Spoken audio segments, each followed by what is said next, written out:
जय सिया राम। तो कल तक हमने अपनी कथा रसी को श्रवण कराया कि किस तरह तुलसीदास जी ने एक बहुत ही सुंदर ग्रंथ की रचना की, श्री विनय पत्रिका जी, और उसका इतना महत्व वो भी श्रवण कराया। तो आज से तुलसीदास जी मिथिलापुर की ओर प्रस्थान कर रहे हैं। मिथिला की यात्रा का मन में विचार आया कि अयोध्या जी जाए हैं और भी कई सारी जगह की यात्रा तो की, लेकिन क्यों ना अब माता जानकी की जगह जाया जाए, मिथिला की ओर प्रस्थान किया जाए। तो अब मिथिलापुरी की यात्रा उन्होंने प्रारंभ की। अब मार्ग में बहुत सारी जगह उन्होंने विश्राम किया। भृगु आश्रम के निकट बुआ नामक एक गलित कुष्ठ रोगी था। कृपा पूर्वक इन्होंने उन्हें आरोग्य प्रदान किया। जाते जाते रास्ते में किसी मृतक को जिला देना या फिर किसी को अविरल भक्ति का वरदान देना उसके भाव को देखकर, तो ये सब लीलाएं तो चलती ही जा रही थी और सर्वत्र इनकी कीर्ति निरंतर बढ़ती जा रही थी। अब बहुत जगह विश्राम करते करते तुलसीदास जी महाराज बेलापतार नामक एक गांव में पहुंचे। वहां पे धनीदास नाम के एक महात्मा रहते थे। तुलसीदास जी महाराज उन्हीं के अतिथि हुए, लेकिन उन्होंने देखा धनीदास जी तो बहुत ही दुखी, बहुत उदास बैठे थे। तो इन्होंने पूछा कि आपकी उदासी का कारण क्या है। अब तो इनके पूछते ही वे महात्मा फूट फूट कर रोने लगे और इनके चरणों में गिर पड़े। तुलसीदास जी महाराज ने बहुत उठाया कि क्या हो गया, बताएं तो सही, लेकिन वे तो बहुत ही रोए, इनके चरण ही ना छोड़े। कहा कि महाराज, मैंने बहुत बड़ा अपराध किया है लोक प्रतिष्ठा पाने के लिए, परंतु अब तो मुझे लगता है इसका भारी दंड मिलने वाला है, मुझे कृपा कर मेरी रक्षा कीजिए। तब तुलसीदास जी ने पूछा कि ऐसा कौन सा अपराध किया है आपने, पहले वो तो बताएं, तभी निवारण होगा। तब तो महात्मा ने बताया, वे एक मंदिर में पुजारी जी थे। तो उन्होंने कहा कि मंदिर में चूहे भी हैं, लेकिन जब हम ठाकुर जी का भोग लेकर जाते हैं, भोग पधराते हैं, तो वहाँ गर्भगृह में चूहे भी रहते हैं और वे आके भोग खा लेते हैं थोड़ा सा। लेकिन हमने अपनी प्रतिष्ठा बढ़ाने के लिए बाहर आकर भक्तों से सौगंध पूर्वक कहते हैं कि ये भोग ठाकुर जी ने लगाया है, जबकि हम जानते हैं वो चूहे खा जाते हैं। लेकिन फिर भी जिससे कि सब लोग हमें बहुत बड़ा भक्त समझे कि देखो धनीदास जी के हाथ से तो स्वयं ठाकुर जी भोग लगाते हैं, ऐसी प्रसिद्धि पाने के लिए हम सबको सौगंध पूर्वक यही कहते हैं कि स्वयं ठाकुर जी आते हैं भोग लगाने। तो तुलसीदास जी महाराज ने कहा, तो प्रसिद्धि तो आपकी खूब हो गई, प्रतिष्ठा मिल गई, तो अब किस बात की चिंता, क्या भय है जो अब आपको सता रहा है। तब तो धनीदास जी बहुत रोए और कहा कि महाराज, अब तो जान पे बात आ गई है, हमारी प्रसिद्धि बढ़ते बढ़ते इतनी बढ़ गई कि यहाँ के राजा रघुनाथ सिंह तक पहुँच गई और वे अपने समाज के साथ यहाँ पे ये सब देखने आए। अब हमें तो इसका भान नहीं था, हमने तो वैसे ही किया, भोग थाल पधराया गया, लेकिन चूहे पुनः आए और खा गए। हमने वही दिखा दिया कि ये तो ठाकुर जी ने भोग लगाया है।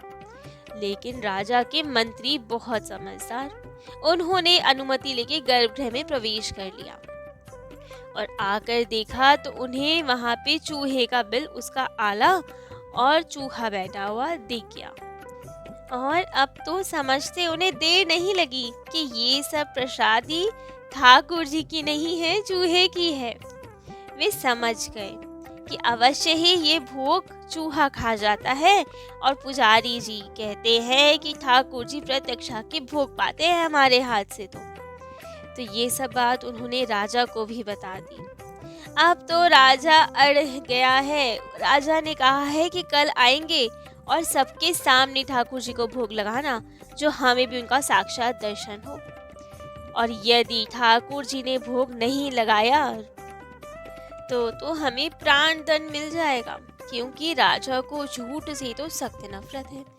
उन्हें बहुत क्रोध है कि हमने अपना झूठा प्रचार करवाया, ठाकुर जी संबंधित झूठी बातें जनता में फैलाई, तो वे बहुत कुपित है।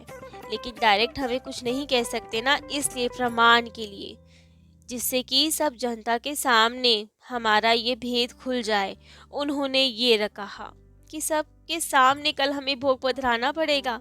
और ठाकुर जी कैसे आएंगे? वे तो कभी एकांत में भी नहीं आए हमारे सामने, सबके समक्ष कैसे आएंगे? ठाकुर जी कैसे भोग पाएंगे? हमने बहुत अपराध किया, जो ठाकुर जी के नाम पे झूठ बोला, लोगों को ठगा, लेकिन अब क्या करूं? कृपा कीजिए, संत के समक्ष होते हुए भी अब हमारा क्या हानि होगी? आप जैसे सरीखे संत हमारे सामने हैं, आपके चरणों में हमारा मस्तक है, अब हमारी रक्षा कीजिए, हमारे प्राणों की रक्षा कीजिए। अब जब उनको इतना रोते हुए देखा तो तुलसीदास जी महाराज को बहुत दया आ गई उन पे, और कहा कि ठीक है, यदि आपके मन में अपने किए के लिए पछतावा है, प्रायश्चित है, तो कोई बात नहीं, चिंता मत करिए। अब तो कल ठाकुर जी अवश्य ही आएंगे और भोग पाएंगे। अब तो वे बहुत प्रसन्न कि सच में ठाकुर जी आएंगे। तुलसीदास जी महाराज ने कहा, अवश्य, प्रेम से भोग लगाएंगे, भाव से भोग लगाएंगे तो ठाकुर जी अवश्य आएंगे, सबके समक्ष भोग पाएंगे। कल के तो बहुत बढ़िया सी तैयारी करो, खूब स्वादिष्ट, खूब सारे व्यंजन बनाएं, स्वयं ठाकुर जी आने वाले हैं भोग लगाने। तो बस अब तैयारी होने लगी। पुजारी जी और उन्होंने मिलकर खूब सुंदर सुंदर पकवान, खूब सारे व्यंजन बनाए ठाकुर जी के भोग के लिए। अब तो अगले दिन आए राजा, सारा सामान तैयार किया गया, ठाकुर जी के आगे भोग पधराया गया। धनेर दास जी तो थोड़े चिंतित कि ठाकुर जी आज लाज रख लेना, आज भोग लगा लेना, अन्यथा हमें तो प्राणदंड मिल जाएगा। और यहाँ तुलसीदास जी महाराज खूब प्रेम से ठाकुर जी का सुमिरन कर रहे हैं, उनका आवाहन कर रहे हैं, उन्हें बुला रहे हैं कि ठाकुर जी आज तो भोग लगाने आपको प्रत्यक्ष आना पड़ेगा।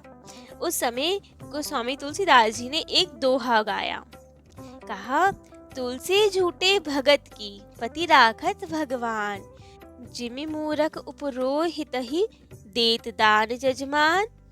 अर्थात तुलसीदास जी महाराज ने कहा, जैसे कोई जजमान हो, चाहे उनका उपरोहित मूर्ख ही क्यों ना हो, लेकिन जजमान की उसमें श्रद्धा होती है तो खूब सारा उन्हें दान दिया जाता है, वो लगता भी है, उसका फल भी मिलता है। वैसे ही आपके कोई भक्त हो, चाहे आपको झूठे भाव से बजे, चाहे सच्चे भाव से बजे, लेकिन सबकी लाज रखना तो आप ही के हाथ में है। तो आज हम जैसे झूठे भक्तों की भी लाज रख लीजिए ठाकुर जी, आज आप आ जाइए और भोग पाइए। अब तो ठाकुर जी को कहाँ देर लगनी थी अपनी भक्त की पुकार सुनकर। ठाकुर जी आए और प्रत्यक्ष होकर उन्होंने सबके समक्ष भोग पाया। लेकिन राजा रघुनाथ सिंह जी वे जान गए कि ये हमारे जो पुजारी जी हैं धनेर दास जी, इनके कहने पे तो ठाकुर जी नहीं आ सकते, क्योंकि किसी को भी देखकर स्वभाव से, उसके व्यवहार से समझ आ सकता है कौन कितना बड़ा भक्त है। तो राजा को कहीं ना कहीं अंदेशा तो था, धनेर दास जी में वो भक्तों के लक्षण थे ही नहीं। वो सारी जो बातें भक्तों में होती है, जो भाव होते हैं, वो धनेर दास जी में नहीं थे।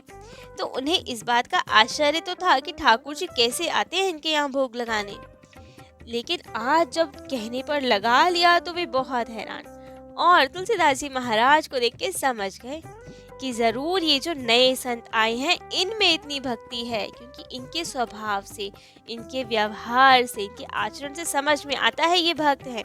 तो अवश्य ही ये इतने ऊंचे भक्त हैं जिनके लिए ठाकुर जी आए हैं।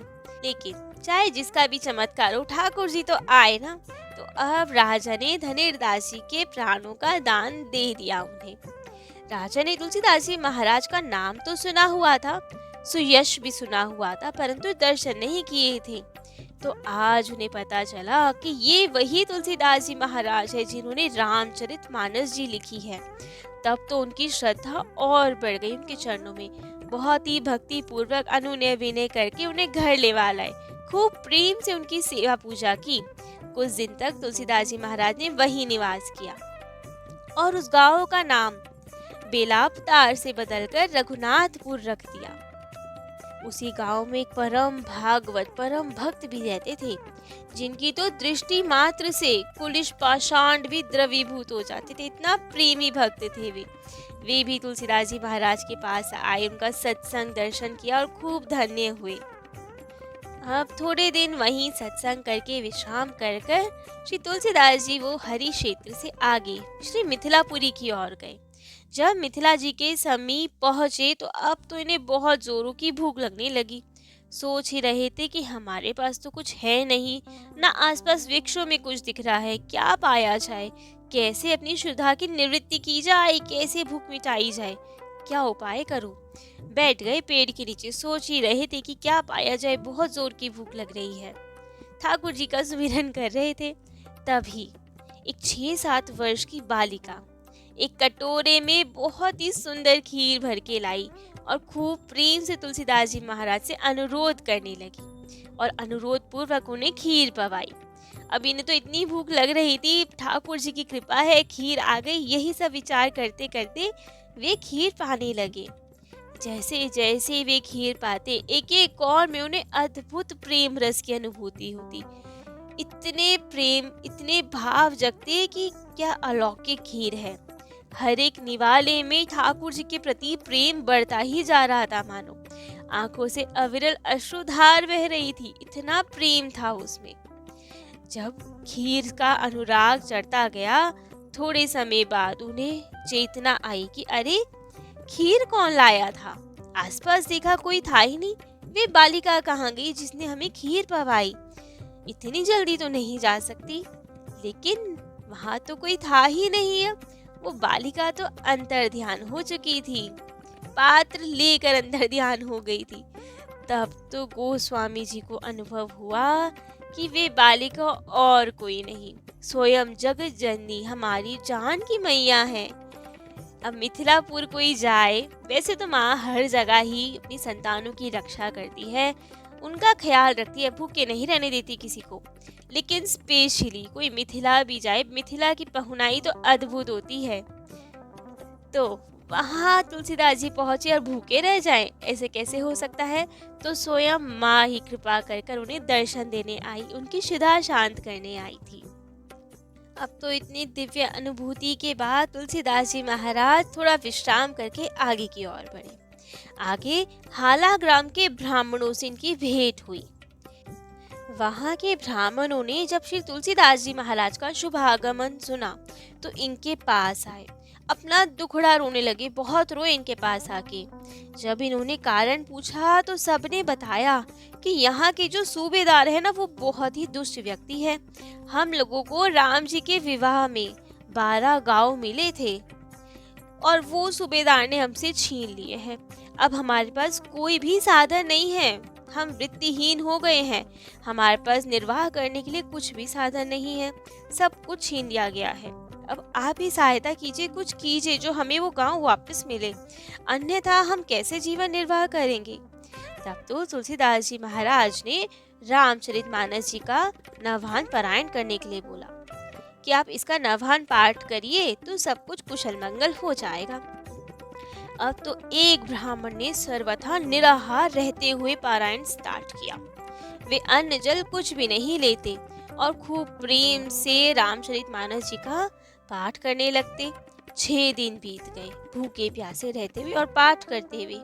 7वें दिन जब सुंदरकांड का पाठ चल रहा था, तब तो पाठ के बीच में ही हनुमान जी महाराज प्रकट हुए, एक बूढ़े ब्राह्मण का वेश धारण करके। अब तो वे बातें करना चाह रहे थे इनसे, लेकिन इनका तो ध्यान ही नहीं, ये तो अपने पाठ में मग्न। हनुमान जी महाराज ने बहुत सारे कंद मूल फल लाके उन्हें दिए और कहा 6 दिन से भूखे हैं, आप इन्हें पा लीजिए। लेकिन ब्राह्मण ने अस्वीकार कर दिया, कहा जब तक हमें गांव नहीं मिल जाएंगे ना, हम अन्न जल कुछ स्वीकार नहीं करेंगे, चाहे प्राण निकल जाए हमारे, लेकिन गांव मिले बिना ना तो हम पाठ छोड़ेंगे और ना ही अन्न जल कुछ लेंगे, चाहे शरीर नष्ट हो जाए। हनुमान जी महाराज ने बहुत समझाया कि आपका क्या कार्य तो हो जाएगा, आप उसकी चिंता ना कीजिए, कुछ पा तो लीजिए। लेकिन वे माने ही ना, बहुत समझाया, लेकिन जब कुछ भी नहीं पाते वे तब हनुमान जी महाराज ने रीझ कर अपने निज स्वरूप में उन्हें दर्शन दिए। ब्राह्मण स्वरूप में नहीं, स्वयं हनुमान जी महाराज के स्वरूप में दर्शन दिए। अब तो हनुमान जी के दर्शन करके वे गदगद प्रेम विभोर हनुमान जी महाराज के चरणों में आ गिरा और खूब रोए कि आज तो कृपा की है जो आपने दर्शन दिए, अब हमें कुछ नहीं चाहिए, आपके दर्शन मिल गए तो सब मिल गया। हनुमान जी ने उन्हें उठाया, खूब प्रेम से अपने हृदय से लगाया और कहा कि जिस अभीष्ट के लिए, जिस इच्छा के लिए आप ये कर रहे हैं, वे तो पूरी हुई समझिए। और हनुमान जी ने अपने शरीर में से 2 रोम उस ब्राह्मण को दिए और बताया कि ये 2 रोम है, एक रोम है जग भस्म कर और एक है शांति कर। हनुमान जी महाराज ने कहा कि आप जाएं सूबेदार के पास और पहले बहुत शांतिपूर्ण तरह से उसे समझाएं, उनसे कहें कि हमें ये गांव वापस कर दीजिए, अपने अभीष्ट का निवेदन कीजिए। लेकिन यदि वो कैसे भी ना माने तो ये जग भस्म कर रोम उस पे डाल देना। तो वे बहुत घबरा जाएगा और त्राही त्राही करने लगेगा। जब वे बहुत व्याकुल हो जाए तो स्थिति को शांत करने के लिए शांति कर रोम छोड़ दीजिएगा, तो सब कुछ आपके अनुकूल हो जाएगा। इतना कह के हनुमान जी महाराज तो अंतर ध्यान। और ये ब्राह्मण अब गए सूबेदार जी के पास। हनुमान जी का बल था इनके पास, तो अब डर किस बात का। तो खूब निडर होके, निश्चिंत होके गए सूबेदार के पास। बहुत प्रेम से उन्हें समझाने का प्रयास किया कि ये 12 गांव हमारे हैं, हमें दे दीजिए शांतिपूर्ण तरीके से। लेकिन सूबेदार तो माने ही ना, कैसे भी आंखें और दिखाएं। तब तो इन्होंने जग भस्म कर रोम छोड़ा और उसके पड़ते ही अब तो सूबेदार को महल में लंका दहन का भयानक दृश्य दिखने लगा। चहु और अग्नि जल रही है, उसका ताप लग रहा है।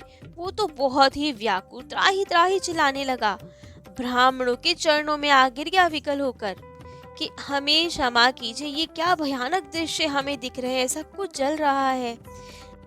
और कहा कि मैं शपथ पूर्वक कहता हूँ कि सारे 12 गांव आपके नाम, आपके पट्टे लिखकर दे दिए जाएंगे। तुरंत आज्ञा दी गई, सारे 12 गांव ब्राह्मणों को मिल गए वापस। और जब उसको इतना विकल देखा तब ब्राह्मण ने शांति कर रूप छोड़ दिया। शांति का रूप छोड़ते ही पुनः सर्वत्र शांति फैल गई और उसकी व्याकुलता दूर हुई। और ब्राह्मण ने तुलसीदास जी महाराज का बहुत उपकार माना और खूब प्रेम से उनका आतिथ्य सत्कार किया। और तुलसीदास जी महाराज खूब प्रेम से, भाव से श्री मिथिलापुरी में कुछ दिन निवास किए, सबका आतिथ्य स्वीकार किया, दर्शन किया, सभी पुण्य स्थलों पे गए और फिर पुनः काशी की ओर लौट आए। तो आज तुलसीदास जी महाराज का चरित्र इतना ही। इनकी आगे की कथाएं, यात्राएं, लीलाएं, ग्रंथ सब अपने कथा रसिक श्री सीताराम जी को कल श्रवण कराएंगे। जय जय श्री सीताराम।